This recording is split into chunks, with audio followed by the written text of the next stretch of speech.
Study IQ IAS, अब तैयारी हुई अफोर्डेबल।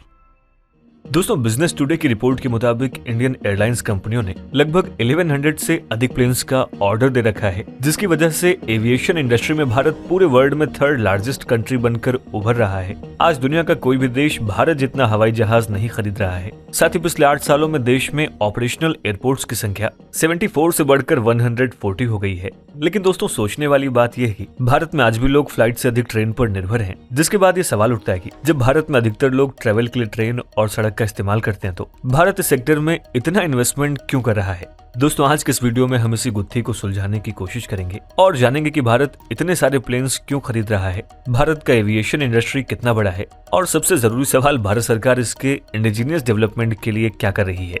दोस्तों, ये वीडियो यूपीएससी मेंस में जीएस पेपर 3 के इकोनॉमी टॉपिक के लिए इंपॉर्टेंट है। आपको इससे रिलेटेड मेंस प्रैक्टिस क्वेश्चन इस वीडियो के एंड में मिल जाएगा। स्वागत है आप सभी का स्टडी IQ। अनुराग पांडे नाम है हमारा और ऐसे तमाम लेटेस्ट वीडियोस के अपडेट के लिए आप मेरे सोशल मीडिया हैंडल से जुड़ सकते हैं या वीडियो के कमेंट बॉक्स में दिए गए लिंक पर क्लिक करके भी आप वीडियोस को एंजॉय कर सकते हैं।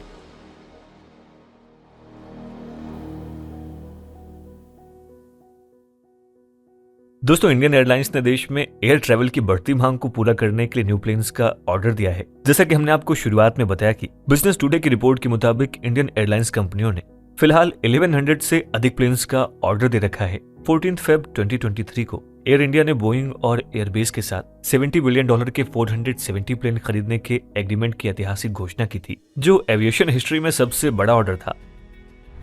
देखा जाए तो 2005 के बाद ये एयर इंडिया का पहला ऑर्डर है। दोस्तों, ये ऐसे समय में किया गया है जब इंडियन एविएशन इंडस्ट्री में पैसेंजर ट्रैफिक में ग्रोथ देखी जा रही है। वहीं देश की सबसे बड़ी एविएशन कंपनी इंडिगो भी इस मामले में पीछे नहीं है। इंडिगो ने भी अपने विस्तार के लिए एयरबस से 500 विमान खरीदने का ऑर्डर दिया है। इंडिगो के मुताबिक इंडिगो की अभी एक दिन में 1800 एरोप्लेन्स उड़ाने भर रही हैं, जिनमें से 10% इंटरनेशनल रूट्स पर यूज की जाने वाली हैं। Sydney centre for Asia Pacific aviation की रिपोर्ट के मुताबिक भारत में प्लेन्स का रेशियो सर्विस और ऑर्डर्स में काफी कम था, जो कि बढ़कर 2.2% हो जाएगा।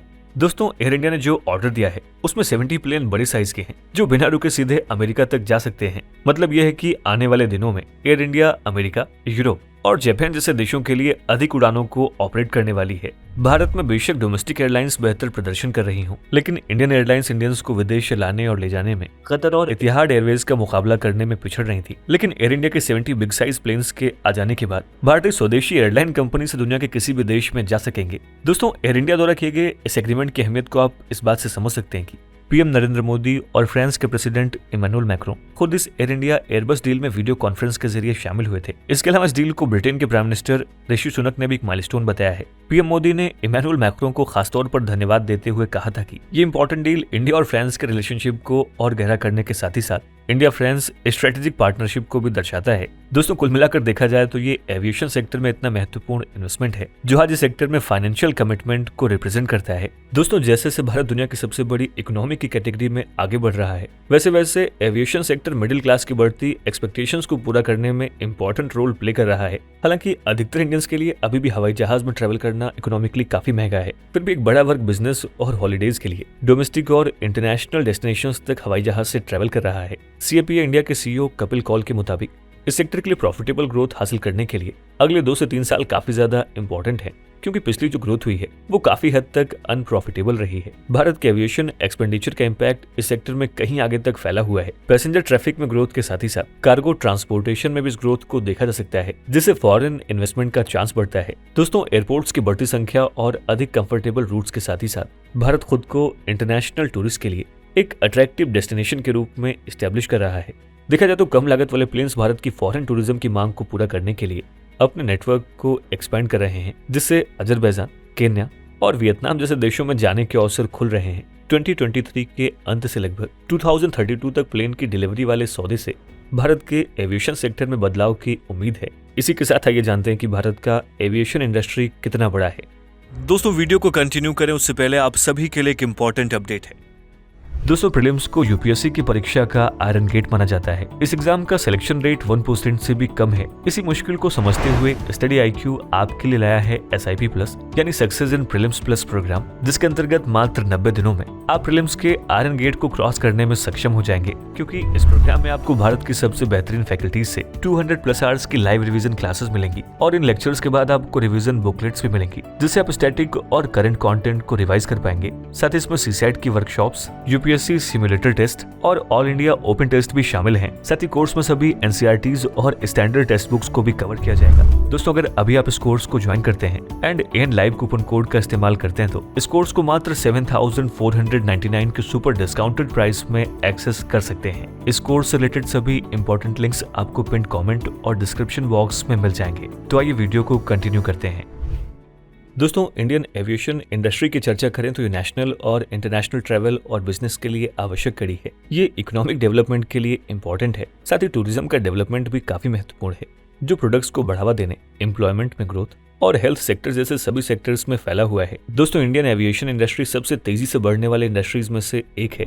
स्टैटिस्टा के आंकड़ों के मुताबिक इंडिया में एयर ट्रैवल करने वाले टोटल पैसेंजर्स की संख्या में 2010 से 2019 के बीच 163.8% की ग्रोथ हुई है, यानी हर साल लगभग 16% से भी ज्यादा। हालांकि 2020 में जब कोविड पैंडेमिक आई तब इस संख्या में गिरावट दर्ज की गई थी। जो सालाना बढ़ोतरी पहले लगभग 16% थी, वो उस दौरान मात्र 2.7% के ही आसपास रह गई थी। उम्मीद है कि भारत 2030 तक चीन और संयुक्त राज्य अमेरिका को पछाड़कर दुनिया का तीसरा सबसे बड़ा एयर पैसेंजर मार्केट बन जाएगा। इसके अलावा इस क्षेत्र में बढ़ती मांग ने ऑपरेशंस वाले एरोप्लेन्स की संख्या को बढ़ा दिया है और इसका 2027 तक 1100 तक पहुंचने की उम्मीद है। फिलहाल भारत 9वां सबसे बड़ा एविएशन मार्केट है, जो सालाना 121 मिलियन डोमेस्टिक और 41 मिलियन इंटरनेशनल ट्रैवल्स को संभालता है। दोस्तों ये भारत के GDP में इंपॉर्टेंट रोल प्ले करता है। According to Indian government commercial aviation sector ने 2021 में भारत के GDP में 30 बिलियन का कंट्रीब्यूशन दिया है। फाइनेंशियल ईयर 2020 में इंडियन एयरलाइन मार्केट का वैल्यू लगभग $2 मिलियन था। IBF के मुताबिक अगले 4 सालों में इंडियन एविएशन इंडस्ट्री में 35,000 करोड़ का इन्वेस्टमेंट होने की उम्मीद है। इन सब के अलावा देखा जाए तो ग्लोब के इस ओर यानी भारत के इर्द गिर्द सिंगापुर एंड दुबई ही 2 ऐसे एयर सेंटर हैं जहां से दुनिया भर के लिए एयरलाइंस हैं। देखा जाए तो भारत से भी कुछ सीधी उड़ानें यूरोप और यूनाइटेड स्टेट्स जाती हैं, लेकिन अधिकतर इंडियन ट्रैवलर्स को लेकर जाती हैं। दुनिया की महत्वपूर्ण दूसरी उड़ानें भारत से होकर जाती हूँ ऐसा बहुत ही कम है। लेकिन इस तरीके से पिछले कुछ सालों में इंडिया का एविएशन सेक्टर बढ़ा है। पूरे देश में बड़े बड़े एयरपोर्ट बने हैं और इसे देखते हुए जल्द ही भारत दुनिया के एविएशन मैप्स पर एक बड़ा पड़ाव होने जा रहा है। दोस्तों आपको बता दें कि आने वाले सालों में 133 नई उड़ानों के साथ पेरिशेबल फूड आइटम्स के लिए कार्गो फ्लाइट्स को भी 30% तक बढ़ाया जाएगा। बढ़ती मिडिल इनकम फैमिलीज, कम कॉस्ट वाले व्हीकल्स के बीच हेल्दी कंपटीशन, प्रमुख एयरपोर्ट्स पर बुनियादी ढांचे के कंस्ट्रक्शन और सपोर्टिंग पॉलिसी फ्रेमवर्क ने पिछले कुछ सालों में एविएशन सेक्टर को पॉजिटिव ग्रोथ दिया है। भारत में एयर ट्रैवल की मांग में ग्रोथ के चलते एक मजबूत इकोसिस्टम और सहायक गवर्नमेंट पॉलिसीज को डेवलप करना इंपॉर्टेंट हो गया है। मिनिस्ट्री ऑफ सिविल एविएशन के मुताबिक भारत में एविएशन और एरोनॉटिकल मैन्युफैक्चरिंग सेक्टर में इस समय लगभग 2,50,000 एम्प्लॉय काम कर रहे हैं। मिनिस्ट्री के मुताबिक 2024 तक इस संख्या के 3,50,000 तक बढ़ने की उम्मीद है। IBF के मुताबिक इंडियन एविएशन इंडस्ट्री ने टोटल 4 मिलियन जॉब्स क्रिएट की हैं। भारत में लगभग सभी एयरलाइन अपने प्लेन्स की फ्लीट को बढ़ा रही हैं, जिसके चलते अगले 18 से 30 मंथ्स में इस इंडस्ट्री में लाखों नई नौकरियां पैदा होने की उम्मीद है। साथ ही अगले 5 सालों में 10,000 और पायलटों की आवश्यकता होगी। वहीं अगर ये देखें कि इस क्षेत्र में कौन सी कंपनी के ज्यादा शेयर हैं, तो directorate general of civil aviation द्वारा जारी किए गए आंकड़ों के मुताबिक साल 2022 में डोमेस्टिक एविएशन सेक्टर में इंडिगो का कुल मार्केट शेयर 56.1% था। इसके चलते भारत की सबसे बड़ी एयरलाइन कंपनी है। वहीं विस्तारा का 9.2%, गो फर्स्ट का 8.8%, एयर इंडिया और स्पाइस जेट का 8.7%, एयर एशिया का 6.2% और दूसरी कंपनीज का मार्केट शेयर 2.3% था। देखा जाए तो इंडियन एयरलाइंस भी इंटरनेशनल फ्लाइट्स के मार्केट में अपना मार्केट शेयर बढ़ा रही हैं। गौरतलब है कि 2022 के आखिरी 3 महीनों में विस्तारा का मार्केट शेयर इंटरनेशनल मार्केट में 0.6% से बढ़कर 2.6% हो गया, जबकि गो फर्स्ट का मार्केट शेयर 2 से बढ़कर 2.4% हो गया। हालांकि सेक्टर में नई कंपनियों ने भी कदम रखा है, जैसे साल 2020 में आई अकासा एयर। आज अकासा एयर के पास लगभग 20 प्लेन हैं और उनका टारगेट सालाना 12 से 15 प्लेन्स को जोड़ना है। दोस्तों आइए अब जानते हैं कि भारत सरकार एविएशन इंडस्ट्री को बढ़ाने के लिए क्या कर रही है।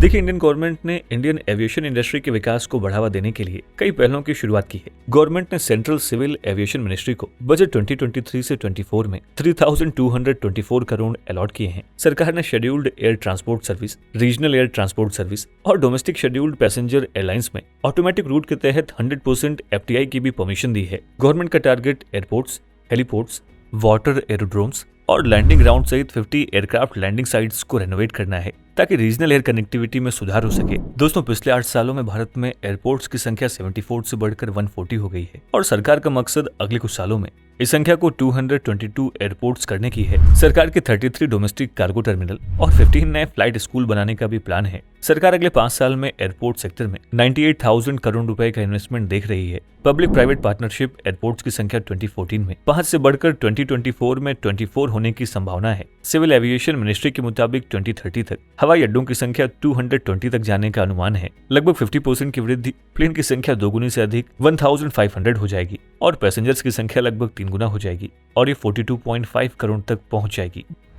नेशनल सिविल एविएशन पॉलिसी 2016 के माध्यम से सरकार अफोर्डेबिलिटी और कनेक्टिविटी को बढ़ाकर उड़ान को जन जन तक पहुंचाने का प्लान कर रही है। रीजनल कनेक्टिविटी स्कीम या उड़ान यानी कि उड़े देश का आम नागरिक NCAP 2016 का एक महत्वपूर्ण हिस्सा है। इस योजना में भारत के अनरिजर्व्ड और अंडर रिजर्व्ड एयरपोर्ट्स के लिए कनेक्टिविटी बढ़ाने की योजना है और एयर ट्रैवल को इकोनॉमिकल और कॉम्प्रिहेंसिव बनाने का टारगेट रखा गया है। सरकार ने 2024 तक 1000 उड़ान रूट्स को चालू करने और 68 एयरपोर्ट सहित 100 unreserved and under reserved airports या हेलीपोर्ट्स या वाटर एयरपोर्ट्स को रिवाइव या इवॉल्व करने का लक्ष्य रखा है।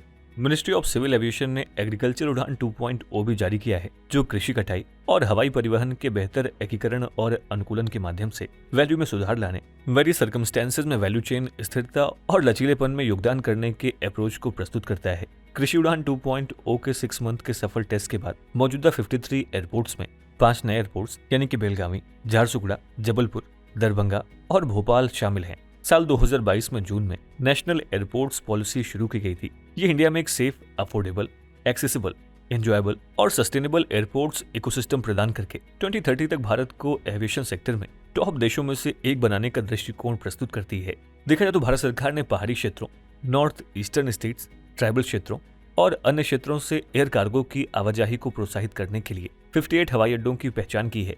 एयरपोर्ट्स अथॉरिटी ऑफ इंडिया और अन्य एयरपोर्ट डेवलपर्स ने अगले 5 इयर्स में लगभग 98,000 करोड़ रुपए के अनुमानित कैपिटल एक्सपेंडिचर के साथ नए और मौजूदा हवाई अड्डों का विकास शुरू किया है। साथ ही केंद्रीय बजट 2023 से 24 में रीजनल कनेक्टिविटी स्कीम के लिए 1244.07 करोड़ की राशि अलॉटेड की गई है। नेशनल सिविल एविएशन पॉलिसी एक और पहल है जिसका उद्देश्य एयरपोर्ट के बुनियादी ढांचे के विकास के लिए इंसेंटिव प्रदान करना, करों को कम करना और नियमों को सरल बनाकर विमानन क्षेत्र के विकास को बढ़ावा देना है। ग्रीनफील्ड और एग्जिस्टिंग एयरपोर्ट प्रोजेक्ट्स और MRO के लिए ऑटोमेटिक रूट के तहत 100% तक FDI की अनुमति के साथ भारत इस फील्ड में इन्वेस्टर्स को अट्रैक्ट कर रहा है। दोस्तों, आगे देखें तो इंडियन एविएशन इंडस्ट्री का भविष्य उज्जवल है। आने वाले सालों में सेक्टर में सिग्निफिकेंट ग्रोथ देखने की उम्मीद है, खासकर इंटरनेशनल ट्रैवल और कार्गो के सेक्टर में। एयर कनेक्टिविटी और बेसिक ढांचे के विकास को बढ़ावा देने के लिए सरकार के निरंतर प्रयासों से इस क्षेत्र के विकास को और बढ़ावा मिलने की उम्मीद है। इसके अलावा टेक्नोलॉजिकल प्रोग्रेस जैसे आर्टिफिशियल इंटेलिजेंस और ऑटोमेशन के उपयोग से इंडस्ट्री में ग्रेटर एफिशिएंसी और लागत बचाने की उम्मीद है। दोस्तों, आपकी इस पर राय क्या है? हम इस वीडियो के कमेंट सेक्शन में जरूर लिखें। और आज का हमारा मेंस प्रैक्टिस क्वेश्चन है, the aviation sector has seen steady growth in last few years, critically analyse the potential and challenges in the sector.